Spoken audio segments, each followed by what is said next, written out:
사람이 뜻을 이룰 수 있는 금액이 50대에 소득도 많이 없는데 2천만 원으로 이룰 수 있는 방법, 이거보다 더 좋은 게 있을까요?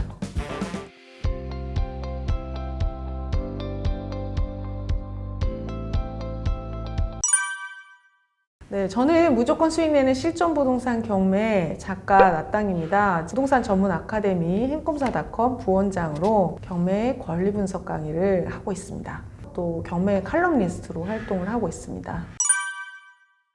5060 같으신 분들은 노후 준비를 제대로 안 돼 계신 분들이 많아요. 평생 직업이 필요하신데 다른 어떤 직업보다 부동산 투자가 가장 안정적이고 또 나이와 상관없이 잘 할 수 있는 일이라고 생각합니다. 20대보다는 5060 분들이 부동산 투자에 더 적합하다고 생각이 돼요. 시장을 많이 바라보셨기 때문에 그렇습니다.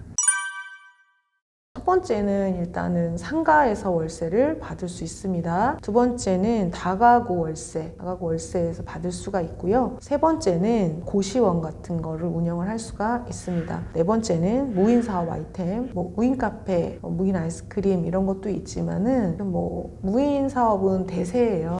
농지연금입니다. 월 200만 원이 받고 싶은 것은 아마 생활비 때문에 그럴 거예요. 이 사람이 자산이 많아도 현금 흐름이 없으면 삶이 윤택하지가 않고 팍팍합니다. 100억 자산 있는데 당장 축의금 10만 원도 없어서 청첩장 오는 게 두렵고 여행 한 번도 못 가고 친구랑 밥 한 번 먹는 게 답답하다면 삶이 윤택하다고 할 수가 없는데요. 자산 100억보다 내가 지금 당장 쓸 수 있는 월 300만 원 소득이 더 좋지 않나 이런 생각이에요. 그래서 이분들은 장기 투자해서 나중에 시세 차익이 오르는 것보다는 어떤 자신의 품위 유지를 하면서 노후를 좀 평안하게 보낼 수 있는 월 소득이 필요하실 거예요. 그런 부분에서 농지연금 같은 경우에는 상가보다 좋습니다. 왜냐하면 공실이 없고 밀리지 않아요. 이 농지를 가지고 연금을 받기 때문에 나중에 농지를 가지고 싶으면 그 연금을 다 갚고 가지고 올 수도 있고요. 또 계속 받아갈 수도 있습니다. 농지연금이 경매로 좋은 이유는 경매 낙찰을 얼마에 받았건 간에는 상관없이 감정평가 금액으로 연금을 받기 때문에 그래요. 그래서 3억 감정가 있는 것을 내가 1억에 낙찰을 받았다? 그래도 감정평가 금액 3억에 대해서 연금이 나오게 됩니다. 자, 낙찰을 받자마자 연금을 신청하면 나오지를 않고요. 그 요건이 있습니다. 그 요건에 맞춰서 농업인의 자격을 유지를 하고 나중에 받으신다면 50대부터 준비를 해서 60대부터 연금 받으실 수가 있고요. 또 60대부터 준비를 해서 65세,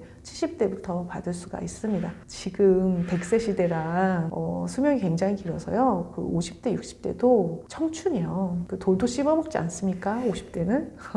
50대에 내가 뭔가를 시작하기 굉장히 두려우실 거예요. 내가 실패를 하면 안 되는 나이예요. 사실 50대는. 젊은 나이는 한두 번 실패해도 일어날 수가 있는데 50대, 60대에 실패를 하면 일어나기가 쉽지가 않습니다. 절대 손해보지 않는 선에서 낙찰을 받아서 연금을 받으신다면 이거는 100%예요. 국가에서 주는 거기 때문에. 이 부분에 대해서 깊은 공부를 하신다면 연금으로 200만 원 소득, 이거는 1인당 300만 원까지 가능해서 부부로 가면 600만 원 가능합니다. 600이면 되지 않을까요?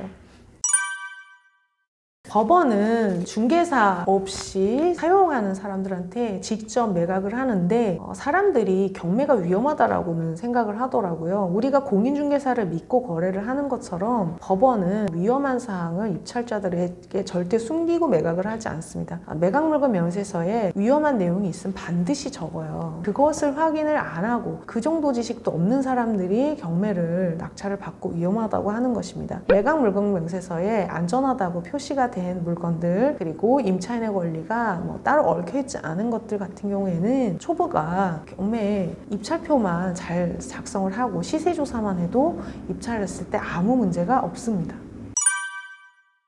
투자금이 없이는 할 수가 없는데 일단은 입찰 보증금이 있어야 되잖아요. 근데 최종 투자 금액을 제로로 만들 수가 있어요. 제가 봤던 것 중에서 빌라가 통째로 다 나왔습니다. 11개가 나왔는데 낙찰이 얼마에 됐냐면은 감정가 1억 8천만 원인데 7천만 원에 됐어요. 빌라가 전체가 다 나왔기 때문에 낙찰이 44%에 된 게 있었습니다. 만약에 1억 8천짜리를 7천만 원에 낙찰 받게 된다면 사실 전세만 해도 1억 2천 정도는 가능하거든요. 1억 정도. 투자금이 다 회수가 되고 대출도 90%가 나올 겁니다. 1억 8천짜리를 7천에 받았으니까 90% 나와서 대출이 6천만 원이 나온다고 해도 실제 담보 비율로 보면 그렇게 많이 해준 게 아닌 거예요. 그런 경우에 무피가 될 수가 있고, 만약에 이거를 대출을 풀로 받아서 보증금 2천에 얼마, 월세 얼마 이렇게 세팅을 하면 또 무피가 될 수가 있습니다. 7천만 원을 낙찰받았는데 보증금 1천만 원, 2천만 원에 월세 70만 원 받는다. 그러면 월세 수익률도 나오는 물건이 될 수가 있어요. 일부 이제 대출을 남기고 임차인을 드리는 경우에, 후순위로 드리는 경우에 또 대출을 일부 활용을 하면서 이 투자금을 명원으로 만들 수가 있는데, 이때 임차인 절대 위험하지 않습니다. 어떤 그 전세보증보험에 가입 가능한 요건에 맞춰서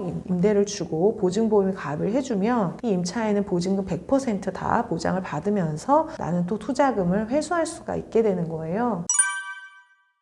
저희 50대 수강생분이 전세 9천만 원을 살고 계셨는데 수자금이 2천만 원 있다고 하셨어요. 자, 50대에 종잣돈이 2천만 원이 있고 소득도 많지 않으시대요. 자, 소득이 많지 않은 50대가 2천만 원이 있다는 얘기는 앞으로 드라마틱하게 소득이 늘 가능성이 없다는 얘기입니다. 그래서 이분이 그 양천구에 있는 도시형 생활주택을 2억 2천에 낙찰받았는데요. 감정가가 3억 3천이었습니다. 대출이 얼마가 나왔냐면 2억이 나왔어요. 경매는 여러 가지 기준으로 대출 해주는데 낙찰을 얼마에 받았느냐와 관계없이 감정가의 70% 아니면 낙찰가의 90% 이렇게 돼요. 감정가가 3억 3천인데 이분이 낙찰을 66%에 받았거든요. 그럼 70% 대출을 해주게 되면은 낙찰가를 넘어서잖아요. 이럴 경우에는 낙찰가의 90%까지 대출을 해주게 돼요. 그래서 이분이 대출을 거의 2억을 받으셨어요. 전세 9천만 원에 있다가 종잣돈 2천만 원으로 2억 2천 낙찰받았고, 이 물건이 전세 시세가 3억이거든요. 입주를 해서 전세가에만 매도를 한다고 해도 종잣돈 2천만 원 있던 사람이 종잣돈 1억이 됩니다. 이 억이라고 하는 한자는 사람과 뜻이 합쳐진 한자예요. 사람이 뜻을 이룰 수 있는 금액이 1억입니다. 50대에 소득도 많이 없는데 2천만 원으로 1억을 만들 수 있는 방법, 이거보다 더 좋은 게 있을까요?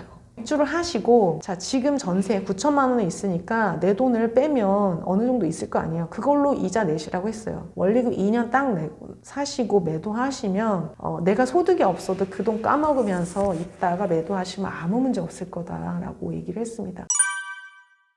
50대, 60대에는 좌절을 좀 많이 느끼시는 것 같아요. 내가 이 나이에 뭔가를 시작하는 것에 대해서 많이 두려워하시고 슬퍼하시는 것 같기도 해요. 내가 젊었을 때 뭐 했을까? 또 너무 열심히 살았던 경우에 그걸 많이 느끼시는 것 같아요. 전문직, 고소득 어떤 대기업에 임원으로 있다가 자기 일을 하고 나니까, 저희 이제 50대 수강생분이 계셨는데 이분은 50대에 영어학원 강사셨는데 고3 수험생들 가르치고 입시학원 강사셔서 새벽 4시부터 과외를 하시고 밤 12시까지 너무 하신 거예요. 그래서 급여도 많으셨던 것 같아요. 소득이 너무 많고, 이 입시라고 하는 게 굉장히 힘들잖아요. 지금 굉장히 중요한 시기에 있는 아이들을 가르치시다 보니까 재테크 이런 거는 이제 1도 신경을 못 쓰고 그것만 했대요. 그러다가 너무 힘들으셔 은퇴를 했는데 집에 있는 아이들을 보기가 부끄러우시다는 거예요. 그래서 제가 그렇게 30년 동안 가족들을 위해서, 아빠들은 자기 꿈도 없고요, 뭐 행복 이런 거 없어요. 돈 버는 기계처럼 하시다가 잠깐 1, 2년 쉴 수도 있잖아요. 근데 자식들 보기가 너무 부끄러우시다는 거예요. 아니, 아빠가 여태 일했는데 한 몇 년 쉬실 수도 있는 거 아니냐. 그래서 경매를 하시고 싶으시다는 거예요. 그래서 경매를 공부를 지금 하고 계십니다. 열심히 사셔서 내가 지금까지 투자를 안 했던 것은 생업을 열심히 살았다는 증거입니다. 주부로 살았다면 내가 아이들을 잘 키웠다는 것이고, 이거는 어떤 걸로도 교환할 수 없는 큰 가치를 이루신 거예요. 꼭 돈만 벌어야 가치 있는 일은 아닙니다. 부동산은 50대, 60대가 하기에 20대보다 더 좋습니다. 왜냐하면 50대, 60대들은 주변 사람들 투자 사례도 보셨고 98년도, 2008년도 여러 가지 시장을 눈으로 좀 보셨기 때문에 경험치가 있으실 거예요. 내가 투자를 안 했어도